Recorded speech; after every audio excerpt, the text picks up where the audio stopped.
Hi, welcome to Spoiler Lab. This man made $1 billion and decided to buy a sports car for every resident of his city. Today we will recap the story of the 2002 movie Mr. Deeds. The movie opens with a view of Mount Everest. Chairman of Blake Media, Preston Blake, is speaking to a camera. He says he is 100 yards from the top of the mountain but can't wait to end the vacation and head back to his office to face real challenges. When the cameraman advises him to go back down because of his age, he counters that age is just a number, and his life is just beginning. The guide and his staff tell him they are returning because of the storm, and he refuses to follow them. After they leave, he turns around to begin climbing the mountain. 3 hours later, his frozen body is shown at the mountain peak. The camera cuts back to a gigantic screen in a city square with people watching and a presenter breaking the tragic news of the passing of Preston Blake. Blake's body is retrieved from the mountain with a helicopter. The next scene shows a presenter on the Blake Broadcasting Network announcing that the stock of Blake Media plunged at the news of Blake's passing but bounced back with a statement by his longtime no. 2. In the next scene, Mac McGrath, a reporter on the tabloid show Inside Access, tells his audience that Blake did not have a known heir or leave a will. Once he confirms that the cameras are off, he goes to Babe Bennett, a subordinate, and mandates her to find someone other than Blake's barber to comment on the issue, or she will face the consequences. Chuck Cedar, Blake's longtime no. 2, enters a room where the board of Blake Media is seated. He asks about the progress of the search for Blake's heir. The company's general counsel, Cecil Anderson, tells him that the search is ongoing in all states and territories of the U.S. As they talk, a fax from Anderson's doctor arrives. The fax says that Anderson has a spastic colon. Immediately after, another fax arrives with the name and location of Blake's heir. Cedar and Anderson make their way in a company helicopter to Mandrake Falls, New Hampshire, where Longfellow Deeds, Blake's heir, lives. They land at an airport that consists of just a shack and a green pasture. They ask the guy in the control tower about Longfellow Deeds, and he agrees to take them to him. He drives them in his pickup truck with Cedar in the passenger seat and Anderson at the back with the hay. They arrive at a pizzeria that Murph, the guy they met at the airport, says is owned by Deeds. A waitress tells them that Deeds is out making deliveries because the delivery guy, Murph, called in sick. Murph then accuses Cedar and Anderson of tricking him into coming to the pizzeria. She shows them Deeds' greeting card collection as they wait. Deeds shows up shortly after. Cedar and Anderson introduce themselves and Deeds hugs them. He tells Anderson that he likes his Abe Lincoln-style beards. He sees Murph passing with a tray of food and is surprised to see him. Murph admits he lied about being sick, while Deeds acknowledges that he was fooled successfully. He asks Murph to use his sick voice again. After he hears it, he says Murph should be a radio actor. A policeman from across the room calls out to Deeds to read a card because he wants to get back to work. This elicits laughs from almost everyone in the room. As Deed goes to read a card, Cedar and Anderson tell him about Blake's passing and the $40 billion fortune left to him as a result of his passing. Deeds is surprised but goes on to read a card. The card is good enough to elicit applause from Cedar and Anderson and a tear from one or two others. The next scene shows Deeds, Cedar, and Anderson walking down the street with 3 pizza boxes in Deeds' hands. He delivers one of the pizzas to an old lady sitting with 2 other old ladies. Deeds tells them about his uncle and the fortune he had inherited. One of the ladies tells him not to spend it on a new record player. He introduces Cedar and Anderson to the ladies, and one of them flirts with Anderson. Cedar and Anderson offer Deeds $40 billion for his inherited shares. They invite him to New York to sign the sale documents. He stops to give the last pizza box to Crazy Eyes, who is in jail for assaulting Ed, the mailman. Once he is done with Crazy Eyes, he agrees to go with Cedar and Anderson to New York and asks for an hour to pack. The townspeople organize a send-off party for Deeds while Murph gets him to recite a card for them before he climbs into the helicopter. The next scene shows McGrath giving it to his subordinates for not finding out enough information about the Blake saga. Suddenly, Marty, another subordinate, rushes in with the news that the Blake Media helicopter left with 2 male passengers to Mandrake Falls, New Hampshire, that morning. He adds that the helicopter is returning to New York with 3 male passengers. McGrath congratulates Marty and pronounces the 3rd male passenger the heir to the Blake fortune. Elsewhere in Connecticut, the helicopter carrying Deeds and the others stops at a fast food joint on Deeds' instructions. The 3 men sit in the helicopter, enjoying their food. McGrath instructs Jim to find out everything about Deeds within 2 hours. He gets annoyed when he realizes that Babe is not at the staff meeting. She manages to convince Marty to help her with info about the case at lunch the next day. The helicopter is in the air again, and Deeds starts a conversation with the pilots, which ends in him, the 2 pilots, and Anderson singing. Shortly after, they land at the Blake Media building in New York. Anderson tells Deeds he is now the most eligible bachelor in New York. Deeds said he wouldn't want any woman to fall in love with him because he is wealthy. Suddenly, a cameraman shouts Mandrake Falls, takes a picture as Deeds looks over, and jumps down from the roof with a parachute. Cedar is obviously enraged by this. As they get into the building, Deeds meets Emilio. Emilio says he is Deeds' servant, but Deeds calls him his friend instead. He also meets Ruben on the way down to his apartment. In the elevator, Deeds and Ruben share a joke. After Deeds leaves, Cedar charges Emilio to keep an eye on Deeds. Emilio is already in the apartment by the time they get there. Deeds notices that the apartment echoes, and he encourages Emilio and the rest of the staff to try it out. The following day, McGrath wakes Babe with the Deeds picture on the front page of the New York Post, while Deed wakes up in his luxurious bed. He discovers a water fountain filled with Hawaiian punch. Emilio tells him that Blake loved Hawaiian punch while sorting his socks. Deeds is shocked to see Emilio in the room, and Emilio reminds him that he is extremely good at sneaking around. Deeds shows Emilio his frostbitten right foot. He encourages Emilio to jump on it to test the lack of feeling in the foot. He also makes Emilio hit and stab his foot with a poker to prove that he doesn't feel anything in the foot. Cedar is meeting with the shareholders when Deeds comes into the room. Deeds asks Cedar for something to do.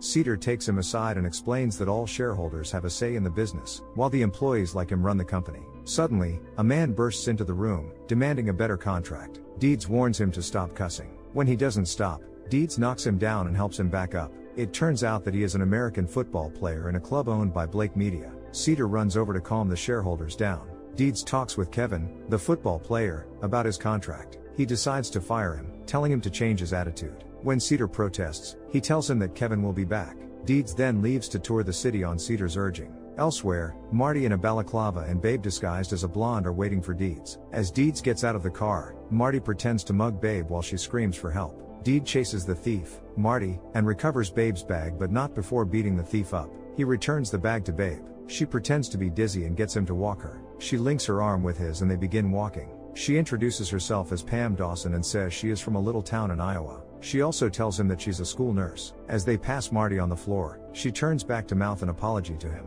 Deeds asks Babe out. She agrees, and they go to a restaurant to have dinner. At the restaurant, he comments about her blonde hair and she tells him that she is of Swedish ancestry. Deeds sends the waiter to give some money to a couple who seem to be celebrating their anniversary. Some men in the restaurant recognize Deeds and send the waiter over to invite him to their table. Deeds and Babe join them at their table. He then meets a man who sings at the Metropolitan Theater. He tells him Blake Media contributes 50% of the theater's budget. The man sings out, "Thank you" in his opera voice and everyone at the table claps. A journalist at the New Yorker says he wants to write a piece about Deeds, but Deeds doesn't even know what the New Yorker is. Babe tells them he writes cards, and he recites a card about Mother's Day for them. They make fun of him, and he leaves the table. They laugh more when he leaves. Deeds gets more annoyed. After getting permission from Pam, he attacks the men at the table. Babe heads to the bathroom to reposition her body cam.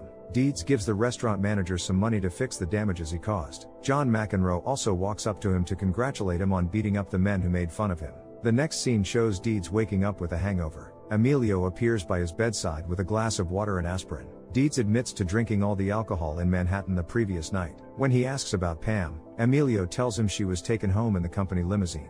Deeds explains the circumstances of their meeting to Emilio and adds that he dreamt of her in his sleep. Emilio counters that he heard that people don't dream when they are flat out drunk. Cedar angrily barges into the room and switches on the TV. The scenes from Deeds' night out are shown on the screen. The movie flashes to Deeds' friends in Mandrake Falls watching the same TV program. Back in New York, Cedar switches off the TV and angrily tells Deeds that they don't need that type of attention. Deeds apologizes. Emilio mentions that Blake's funeral is today and Deeds goes to get ready. Cedar reprimands him for letting the information slip and tells him that he will be fired once Deeds returns to Mandrake Falls. Cedar calls him Puerto Rican, but Emilio retorts that he is from Spain. At the church, the minister rhymes all through his sermon, making Deeds whisper under his breath that he would make a fortune writing greeting cards. As the Reverend Sharon goes to his seat, Deeds stops him to compliment him. Deeds interrupts the service to recite the poem he wrote for Preston Blake. His poem elicits compliments from Reverend Sharon on his seat. Deeds then says that in his hometown, they believe leaving the casket open helps the grieving process. He opens the coffin,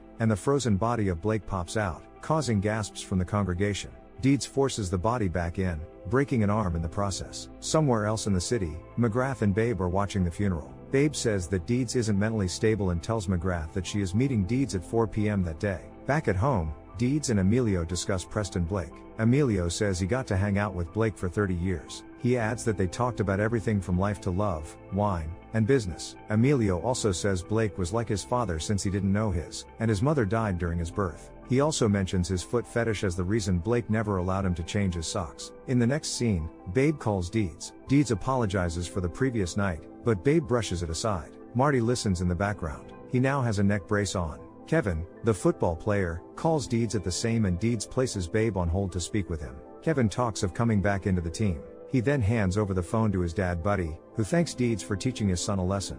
Deeds returns to the call with Babe. He asks about work, and she says she's in the nurse's office attending to little Bill Marty. Right on cue, Marty speaks with a child's voice and Deeds is obviously convinced. Deeds asks her on a date that evening but adds that he can't go drinking again because it might hurt the company's reputation. She agrees and says she was brought up not to drink while taking a swig of beer the next moment. They agree to see in the night and she hangs up. Deeds slides down the banister and lands on a table, breaking it. He finds Blake's personal journal in the rubble. He asks the valet if he can read it, and the valet says he's free to because he has family. Outside on his date with Babe, he buys 2 kids bikes for $20,000. One kid says he'll buy a giraffe with the money, while the other says he'll leave school. He and Babe ride to the park. At the park, he asks about Babe's fictional hometown and her life as a kid. Babe admirably glides from one lie to another. As they talk, fire engines speed past. Deeds say that they have to go help. When they get to the site of the fire, a black woman on the higher floors of the building refuses to jump down without her cats. Deeds introduces himself as the volunteer fire chief of the Mandrake Falls Fire Department. He climbs up the building,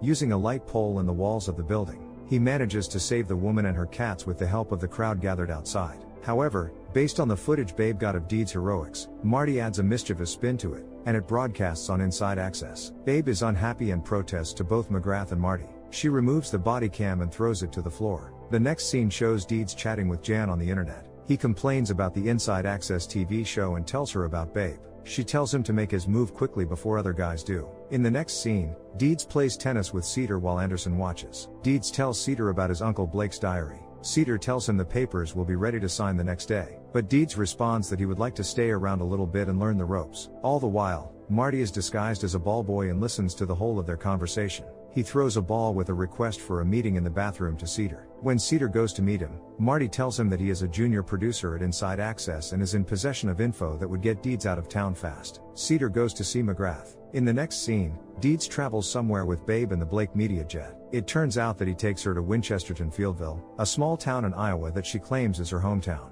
She is shocked. They enter a diner where some of the townspeople are seated. He asks them if they can remember her. One old man says he recognizes her and asks if she is related to a Bill Dawson, and she answers in the affirmative. He then asks if she had a hump. She also says she had a hump. An old woman said she thought she was dead. Deeds speaks up and says that she became a school nurse. The man asks her for advice about his loose kneecap since she's a school nurse. She advises him to call Dr. Pepper. After this, she hurriedly bids them goodbye and turns to leave. On their way through the town, they find the house she had told Deeds she lived in as a kid. The door is opened by 3 little children, 2 boys and 1 girl. The children say they don't know her when Deeds asks. One of the boys says his daddy built the house 6 years ago with his bare hands. Babe pointedly tells him that his daddy is a liar. Suddenly, one of the boys swallows something and starts choking. Babe wants to leave, but Deeds forces her to help the boy. She eventually gets the object out of the boy's throat by slamming his head on the banister. Back in New York, Deeds gives a card. She reads the poem in the card, flies into his arms and kisses him.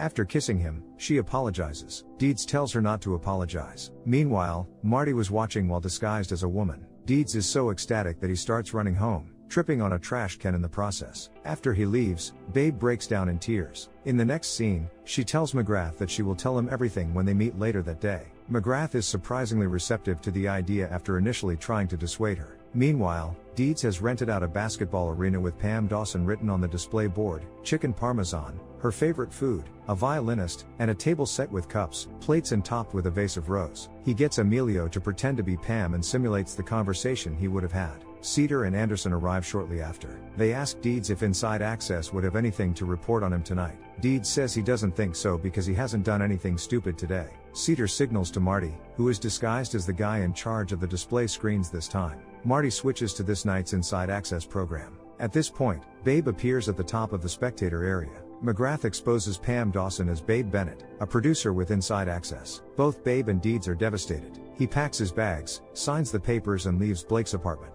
He elects to give the $40 billion from the sale of Blake's shares in the company to a charity, the United College Fund. He gets back to Mandrake Falls, and one of the first things he does is to pull down his walk of cards. A man from the United College Fund sees the check from Deeds and faints. Meanwhile, Babe makes her way to Deeds' pizzeria in Mandrake Falls. When she comes in, only Jan is around. Jan says that Babe would have to get past her to reach Deeds. They get into a fight, and Babe eventually wins despite Jan being almost twice her size. On the other side of town, Deeds takes a pizza to Crazy Eyes, who consoles him but then drops a bombshell. He tells Deeds that Cedar has laid off many of Preston Blake's former employees. Babe comes looking for Deeds and falls through a frozen lake. She calls out to Deeds to save her. At first, he thinks she has a camera somewhere and is pretending. However, he eventually saves her. She tells him she loves him, but Deeds is still not convinced. Back in New York, Cedar is planning to sell Blake Media, which would lead to the company's 50,000 employees losing their jobs. At the meeting of the shareholders, Cedar asks for objections towards the sale of the company.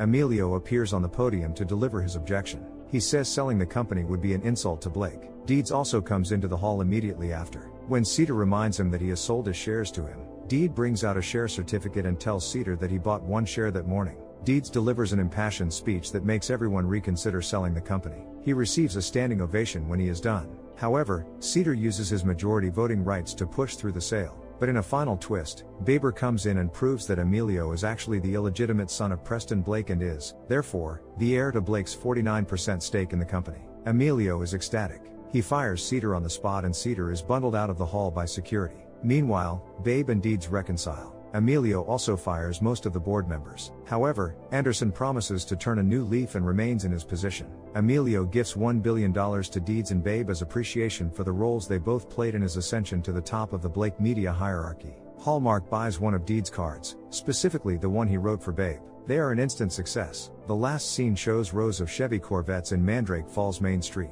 Crazy Eyes says Deeds bought one for everyone in the town and characteristically goes on to crashes into a tree. So what did you think of this movie? Leave it in the comments below, and if you like the